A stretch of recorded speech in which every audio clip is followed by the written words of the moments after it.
Originally built in 1833 as First Baptist Church, Ford's Theater became a landmark of Washington, D.C. during the Civil War. John Thomas Ford saw the unoccupied church building in 1861. Its ideal location and interior space convinced him it could be converted into a theater, so he leased the building from the church with an option to purchase it. Ford opened the building in 1862 as a performing arts center, and in the following years renovations improved the space. By 1863, the Elegant Theater was a cultural landmark in Washington, D.C., known for its high-quality performances by American actors. The theater became a stage for entertainment, communication, and education, and the professional plays as The Naiad Queen, Marble Heart, and Our American Cousin appealed to the local people, as well as tourists and important political figures of the time. President Abraham Lincoln was an avid supporter of Ford's Theater and enjoyed the theatrical performances because they were an escape from the daily presidential burdens he faced. Marble Heart was one performance the president saw in November 1863, which starred an up-and-coming actor named John Wilkes Booth. As an actor, Booth traveled extensively between the North and the South, and tremendously enjoyed the Southern lifestyle. As the Civil War intensified, Booth began to hate President Lincoln for his stand for preservation of the Union and the abolishment of slavery. In April 1865, Booth was in Washington, D.C. and learned that the Lincolns would be attending the play Our American Cousin at Ford's Theater on April 14th. As an actor, Booth knew the structure of the theater and the play by heart.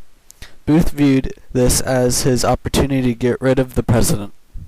Evening, as Act 3, Scene 2 of Our American Cousin began, John Wilkes Booth made his way to the theater's presidential box and found it unguarded.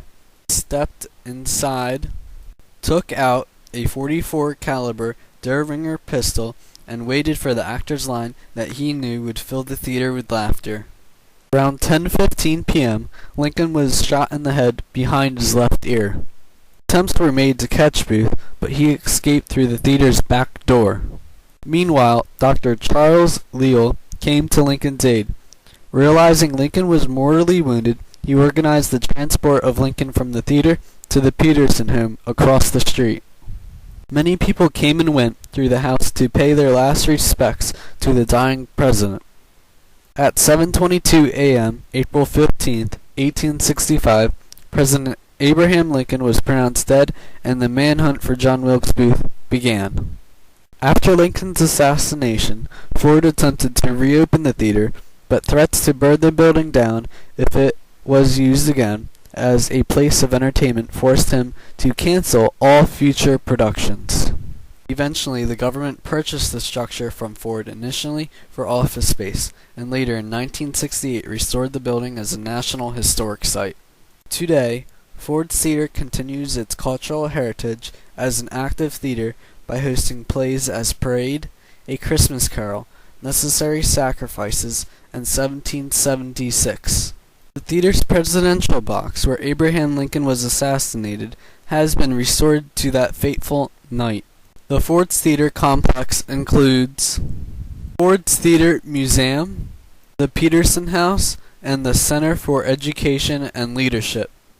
Ford's Theater brings historical events of Lincoln's presidency, his life, his quest for the preservation of the Union, his leadership during the Civil War, and his assassination alive to visitors today.